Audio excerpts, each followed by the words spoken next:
Eu vou começar esse vídeo falando uma coisa que é óbvia. Nenhuma conquista trabalhista, nenhuma lei trabalhista, nenhum direito dos trabalhadores veio porque um dia o dono da empresa, o empresário ou o conselho da corporação acordaram e disseram assim: eu vou lá agora dar um salário melhor para as pessoas. Eu vou lá e vou reduzir a carga horária desses trabalhadores sem reduzir o salário. Eu vou lá agora dar licença maternidade para as funcionárias. Eu vou fornecer certos benefícios para eles. Todas as conquistas trabalhistas, elas vieram por muita luta, muitos protestos, muita indignação dos trabalhadores, até um ponto no qual os donos das empresas ou as corporações compreenderam que se não fizessem isso, teriam enormes prejuízos.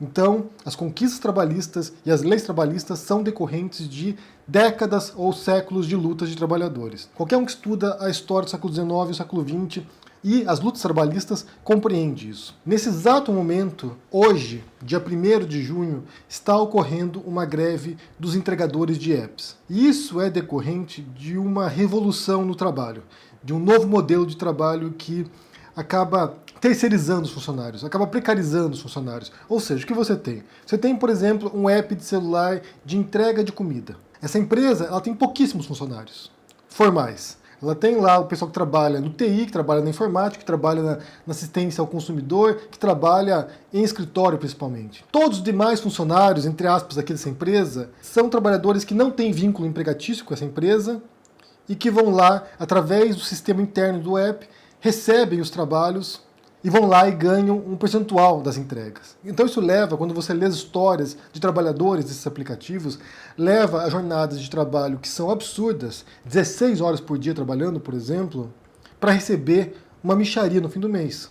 Para receber, muitas vezes, menos que o salário mínimo. E durante a pandemia, a situação desses trabalhadores, desses entregadores de apps, se tornou mais visível ainda. Porque o que aconteceu? Você tinha muita gente em casa, muita gente de quarentena, né, se protegendo em casa, enquanto esses trabalhadores de apps, de aplicativos, estavam na rua entregando. Estavam trabalhando para esses aplicativos de comida, de correio, como a Amazon, por exemplo, ou seja, estavam se arriscando sua saúde, enquanto os outros estavam em casa se protegendo. E durante a quarentena, algumas lideranças começaram a surgir e denunciar isso. Olá, meu nome é Paulo, sou motoboy, trabalho com os aplicativos Uber, Rappi e iFood há cerca de mais ou menos 9 ou 8 meses. Minha única fonte de sustento é o que eu uso para pagar minhas dívidas que eu fiz para trabalhar, é o que eu uso para levar sustento para minha família, é o que eu uso para me alimentar, me manter. A minha denúncia que eu vou fazer é em cima do abandono que os aplicativos têm tido com os motoboys. A gente não recebeu o álcool em gel dos aplicativos. Eu, pelo menos, não recebi nenhuma mensagem para ir buscar ou retirar em algum lugar esse álcool em gel. Os aplicativos não garantem alimentação para o motoboy que passa fome na rua. Você sabe o quanto é tortura um motoboy com fome tendo que carregar comida nas costas? E o logo deles nas costas, porque o que tem feito esses aplicativos crescer é o tanto de motoboy divulgando esses aplicativos por SP.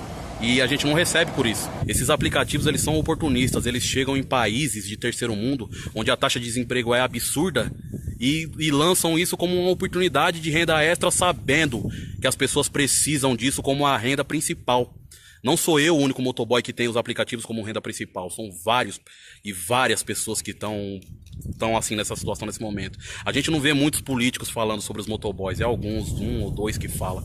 A televisão não fala, certo? A gente vê os aplicativos falando sobre o auxílio que eles vão dar aos restaurantes para eles não quebrarem. Motoboy quebra, rapaziada. Isso aqui é uma empresa. Isso é uma empresa. E outra coisa, motoboy é ser humano, mano.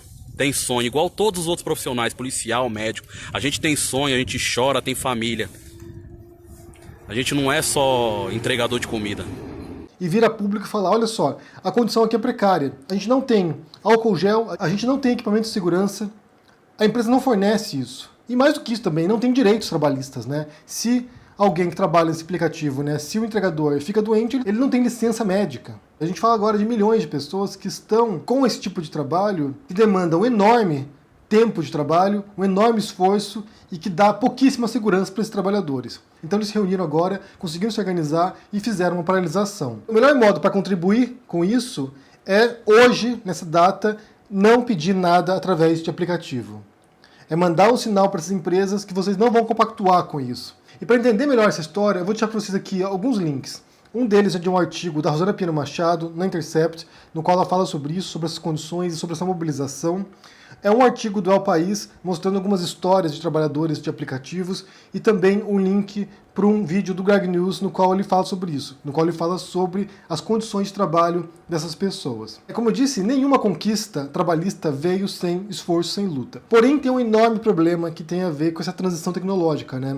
Então, assim, ao longo do século XX, as empresas compreenderam que, para poder enfraquecer a luta dos trabalhadores, eles precisavam desmantelar a base de apoio dessas pessoas. Então você viu um desmantelamento dos sindicatos, que pôs muitas vezes trabalhadores contra os próprios sindicatos. Você viu também uma atomização desses trabalhadores. O modelo de trabalho hoje, ele acaba desmobilizando os trabalhadores. Cada um no seu local, cada um em seu espaço, e assim eles não conseguem se comunicar. Porque, por exemplo, se a gente pensar no século XIX ou século XX no começo, na fábrica, todos os trabalhadores estavam juntos lá na fábrica, no mesmo espaço, no mesmo local. Então, nesse ambiente, eles conseguiam se articular, eles conseguiam conversar com os colegas e elaborar estratégias para isso. Como a gente confronta o patrão? Como é que a gente enfrenta agora essa pessoa que está tendo lucros exorbitantes enquanto a gente tem um salário de miséria? Enquanto a gente trabalha aqui 16 horas por dia.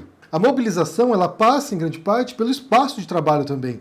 Se vocês assistirem ao documentário, que é muito bom na verdade, o documentário chamado Indústria Americana, que foi ganhador do Oscar no passado, se não me engano, acho que ganhou o Oscar de melhor documentário, ele mostra isso. Ele mostra uma fábrica chinesa que é levada para os Estados Unidos, o vácuo de uma indústria norte-americana que foi à falência, ou seja, você tem uma cidade que está empobrecida porque os postos de trabalho desapareceram, chega essa nova fábrica lá, uma fábrica chinesa, e os americanos têm que se adaptar agora a uma ética de trabalho diferente, que é uma ética oriental, uma ética chinesa, com trabalhadores também vindo da China para treinar essas pessoas. E no meio desse processo, os americanos começam a se organizar em sindicato, começam a pensar no sindicato. E a tentativa da empresa chinesa é de desmobilização. Se vocês conseguirem montar um sindicato aqui, a gente vai embora. Se vocês conseguirem criar um sindicato aqui, a gente fecha a fábrica. Porque essa força do trabalhador, essa união do trabalhador, ela é de fato assustadora para o patrão. No texto da Rosana Pinheiro Machado, ela fala desses desafios desses trabalhadores de app para poder se organizar, porque trabalham 16 horas por dia, né? Ou seja, uma longa jornada de trabalho. Quando eles vão se organizar? Quando que eles vão sentar juntos e tentar elaborar estratégias trabalhistas para enfrentar os donos dos aplicativos? Sem contar que eles não estão no mesmo espaço, eles estão nas suas motos, nos seus carros, ou seja, nas suas bicicletas, fazendo entrega, e não tem esse ambiente de comunicação, a não ser pela rede social agora, né? Mas não tem esse ambiente de comunicação que eles possam articular estratégias de confronto. E além disso, embora o artigo da Rosana apresente uma luz, né, de algumas lideranças, de alguns nomes que estão surgindo, e o modo como a gente pode contribuir para isso também, né, dando visibilidade à causa deles e também ajudando financeiramente, porque eles precisam de tempo, e isso é o mais difícil, na verdade, de tempo para poder se organizar, e o tempo é dinheiro, ela vê como uma saída, ela vê como uma possibilidade agora de conquista de direitos nessas empresas, conquista de benefícios também, de segurança. Por outro lado, a gente nem sequer entrou ainda no auge da automação. Eu já mencionei o Harari aqui várias vezes, né, que é um autor israelense, um historiador israelense, e ele mostra nos livros dele a possibilidade para o futuro do trabalho, né? E ele diz ali, assim como outros especialistas também dizem isso, que a gente verá o desaparecimento de milhões de postos de trabalho pelo mundo. Milhões. E ele falava no futuro, mas a gente está vendo agora, no presente, na verdade, né? Com a pandemia, milhões de trabalhos evaporaram. Só que no caso do Harari, ele fala da automação, de fato, né? Quando você, por exemplo, começar a substituir caminhoneiros por caminhões automatizados, por caminhões inteligentes.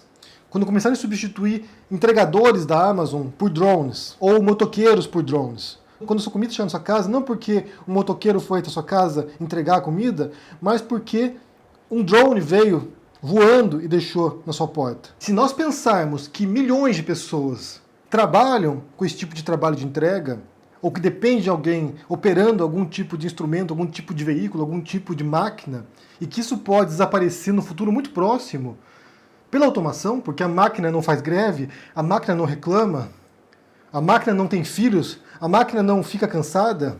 Isso é mostrado no documentário Indústria Americana. Quando isso chegar no mercado de trabalho para valer mesmo, isso levará a uma nova crise trabalhista. Porque todas essas pessoas que estão agora disputando direitos no mercado de trabalho, nesses aplicativos, terão que se reinventar, terão que buscar novos trabalhos, que serão possivelmente igualmente precários. Eu vejo que a grande revolução desses aplicativos, no sentido negativo, nessa visão, é justamente porque essas empresas não têm funcionários, ou têm pouquíssimos funcionários. Por exemplo, pensemos no Airbnb, que é uma empresa multibilionária atualmente de imóveis de temporada, imóveis de curta duração. O Airbnb não tem esses imóveis. Não é como uma rede hoteleira que tem lá os edifícios, que tem os hotéis, que tem os quartos de hotéis, que tem os funcionários para poder limpar esses hotéis. Não. O Airbnb é um site. Quem tem o apartamento é você aí que oferece o apartamento para ser alugado. Você que tem que cuidar dele. Você que tem que limpar esse apartamento. Você que tem que manter ele funcionando. Você que tem que manter a qualidade do seu apartamento. Não é o Airbnb. O Airbnb nem sequer tem um vínculo empregatício com você. Isso vale para todo o resto desse tipo de tecnologia. Se há um problema na entrega, o responsável não é o aplicativo, o responsável é o entregador. Se ele fica doente, ele que se vire. O aplicativo não tem nada a ver com isso. O dono da empresa só recebe o lucro. Em alguns países já estão testando a automação. Então esse cenário da transição tecnológica não será algo para daqui 10 anos, será algo para pouquíssimo tempo. Eu mencionei aqui anteriormente como isso tem acontecido agora no mundo da tradução. Até alguns anos atrás eu trabalhava principalmente com tradução, numa empresa bem grande, norte-americana, e depois de uns meses, em 2018 mais ou menos, uma boa parte dos trabalhos que eu recebia não era de tradução, era trabalho de corrigir a máquina. Eles tinham lá um software, uma inteligência artificial que traduzia os textos, e o meu trabalho como tradutor era verificar se a máquina estava fazendo certo o trabalho dela. Eu estava treinando a máquina para me substituir. Meu trabalho era esse. Eu fui chamado para uma equipe para treinar a máquina para me substituir. Em pouquíssimo tempo, o trabalho do tradutor vai deixar de existir também. Assim como muitos outros trabalhos que vão sumir por causa da automação. Então, nesse caso em particular, da greve hoje, da paralisação hoje dos entregadores do app, é algo emergencial, é algo para hoje, de fato. São pessoas que dependem disso para sobreviver, que sentem que seus direitos são inexistentes, que estão totalmente abandonados pela lei e pela empresa, e que se reúne agora para protestar. Mas a médio prazo, a situação também é preocupante. Repito o que eu disse no começo. Se houver alguma conquista trabalhista, se houver algum tipo de mudança nas práticas das empresas, não será porque o patrão um dia acordou e foi caridoso e resolveu ajudar os funcionários, resolveu ajudar os entregadores. Foi porque houve luta, foi porque muita gente se uniu contra as práticas abusivas das empresas e mostraram para eles que se eles não mudarem as práticas, se eles não mudarem esse sistema, que em breve isso vai ruir. Então hoje, se possível, não solicite nada em aplicativos para ajudar essas pessoas, não peça comida para o aplicativo, demonstre a solidariedade a esses trabalhadores que estão trabalhando durante toda a pandemia, gente. Eles estão na rua durante toda a pandemia, se arriscando, expondo a sua vida, expondo a vida de suas famílias também. Então, faça a contribuição. Também é importante trazer visibilidade para todas essas pessoas, desses trabalhadores. Então, leia os artigos que eu mencionei aqui, estão no comentário fixado. Me digam o que vocês pensam sobre isso, né? Sobre a questão trabalhista, sobre a automação, sobre esses aplicativos também, que não têm funcionários, ou tem pouquíssimos funcionários, só recebem o lucro, né? O cara vai lá, entrega comida, ele ganha um percentual do que ele entregou. O que você pensa sobre isso? Deixa no comentário aqui embaixo, deixa o joinha, assine o canal. Confira meu livro agora que está na pré-venda pela 4 Editorial, Minha Especialidade é Matar, sobre o governo Bolsonaro. Já está disponível em e-book na Amazon e a gente se vê por aí. Abraço e até mais. Tchau!